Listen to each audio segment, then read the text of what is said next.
La maroquinerie Pierre-Bénite compte 350 personnes qui sont réparties en 9 ateliers qui fabriquent un grand nombre de modèles de sacs. Il y a aussi une activité de coupe du cuir. Elle est située donc dans l'agglomération lyonnaise, sur le même site que le pôle textile d'Hermès.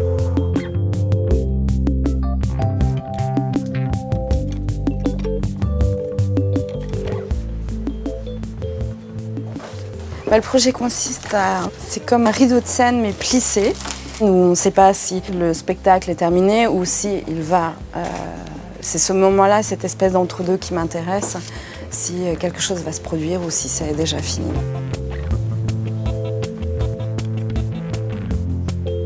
C'est surtout la faisabilité qui était longue. Le projet a été retenu, parce que j'en ai proposé 4 en tout. Dont 3, je savais qu'on pouvait le faire ici, mais celui-ci, j'avais beaucoup de doutes. Émilie Pitoiset est une artiste de 31 ans, française, qui travaille et vit à Paris. Elle est diplômée de l'École nationale supérieure des arts décoratifs et des beaux-arts de Paris. On a fait beaucoup de tests, déjà avant même d'arriver à un style de plissé, donc pour voir si le cuir marquait et si le pli revenait. Et puis aussi, on voulait voir, là par exemple, le travail qu'a fait Valérie, c'est de pouvoir associer 2 morceaux de cuir, puisque les assembler, faire des entures. La difficulté, c'est qu'il fallait faire comme si c'était une seule peau entière et qu'on n'ait pas des marques, c'est-à-dire un motif géométrique qui vient s'ajouter à celui qu'on allait mettre en place. Et donc Valérie a fait déjà des tests pour voir si on pouvait cacher un peu tout ça.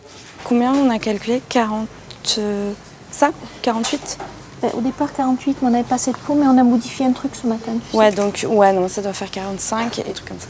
Et la maroquinerie, c'est du collage au départ. Hein. Après, on le coud, mais les montages sont tout faits à la colle. C'est petit un ami. C'est oui, c'est petit, un bébé, ouais. Ça prend la lumière en fait. Ouais, mais c'était vraiment le jeu avec les chevrons. C'est pour ça que j'ai opté sur les chevrons, parce on avait vraiment l'impression qu'il y avait un changement de matière qui s'opérait. C'est un rideau rigide, semi-rigide. Une semi-rigide, ouais. On ne peut pas faire un lever de rideau. Non. Il est permanent. Oui. C'est dramatique. Il est en attente. Il est baissé. Est-ce qu'il peut être baissé ou est-ce qu'il va se... C'est ça l'idée.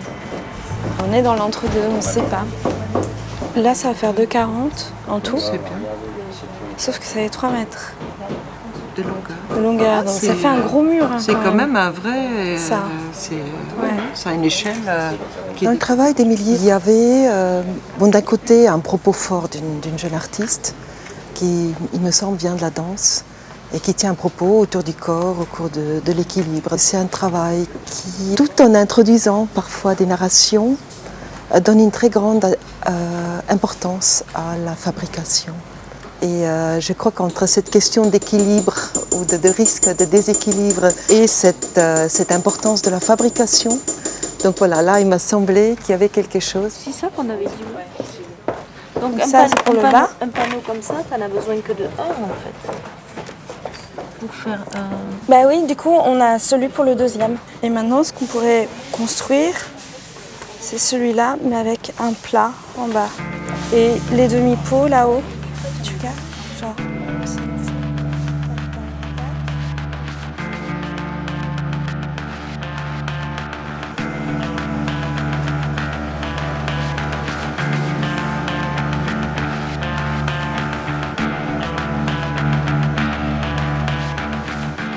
Au départ, j'étais du côté de la coupe.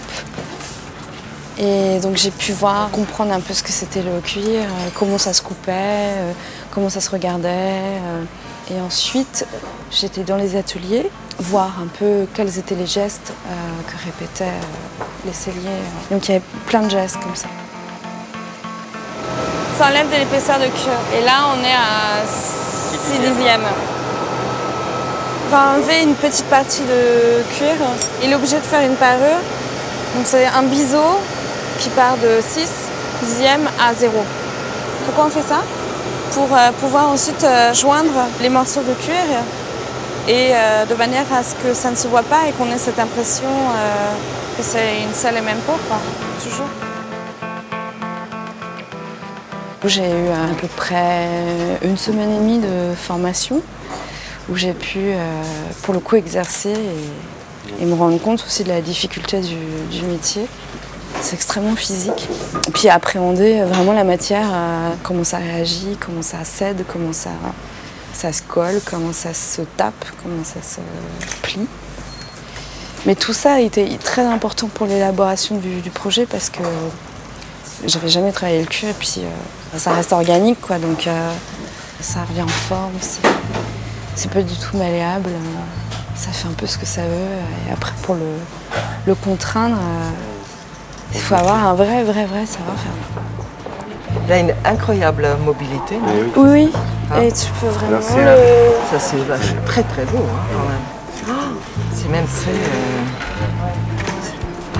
ça c'est assez incroyable. À rendre jaloux Monsieur Miyake. Il l'a jamais fait en Il cuir. l'a jamais fait en cuir, ouais.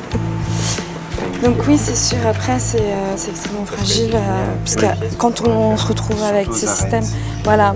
Mais ça prend la lumière d'une façon extraordinaire. C'est fou, hein. Et la mobilité, elle en fait partie? Ou elle est utilisée dans la... En fait, c'est grâce à cette mobilité qu'on arrive à avoir ce... Parce qu'après, on les met sous presse, et c'est comme ça qu'on a notre chevron. C'est qu'à la base, on les pose à plat. Et c'est les cartons, tu vois, qui sont posés comme ça. Ah voilà, ce qu'on voit là en fait, Voilà. que vous collez derrière. Voilà. Moi, ce qui m'a plu, c'est que Hermès parte, dans un premier temps aussi, de ses artisans et de ses ouvriers, et de ce que peut apporter l'art aux artisans. Donc partant de là, ce principe permet aussi à un jeune artiste d'élaborer et d'inventer une œuvre. Donc en fait, ce qui m'a plu de l'un à l'autre, c'est de déboîter les artisans, de déboîter les artistes et de les mettre sur un terrain d'aventure, en tout cas d'invention, et du coup de chercher des artistes qui peuvent répondre à ce lien est autant plus intéressant. Mais ce qui serait une réussite, c'est que l'artisan, à travers ces structures qui a été inventées, la pesanteur du cuir, comment les manipuler, comment les plier, lui, pour son métier, découvre des choses qui n'auraient pas été cherchées s'il n'y avait pas eu cette demande de l'artiste.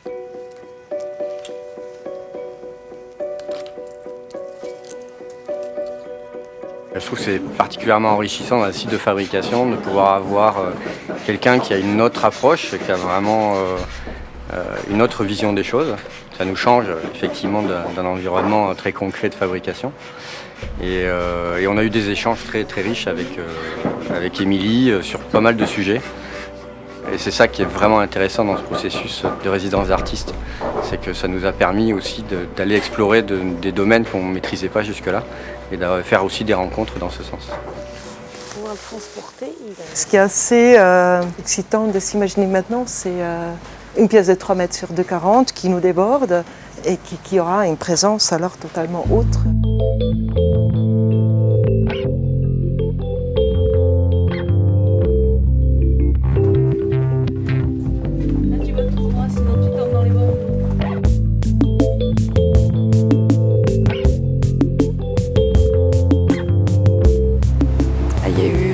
Des moments où il a fallu qu'on imagine le lestage, la dimension de la pièce, puisqu'on n'arrivait pas du tout à évaluer la dimension que ça allait avoir à la fin, puisque c'est un peu comme un ressort, quoi.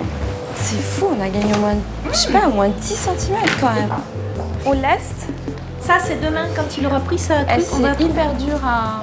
Ben, tant mieux. Ça a été un projet qu'on n'a absolument pas maîtrisé, presque du début jusqu'à la fin, puisqu'on a eu des aléas, on a eu un tas de tests, et qu'en fait on ne savait pas faire, même ici à la manufacture, et qu'on a appris à faire ensemble, à imaginer, et qu'il y a eu énormément d'allers-retours entre le bureau des méthodes et moi, qui proposait aussi des solutions qui sortaient aussi du cadre, pour trouver aussi des techniques pour rigidifier. Regarde, on a l'impression que c'est une torsade.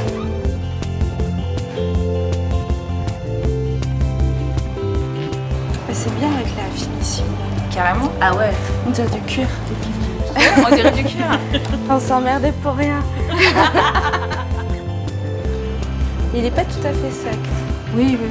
Alors, le résultat est très concluant puisque on y est parvenu, je dois dire, et que je suis contente quoi.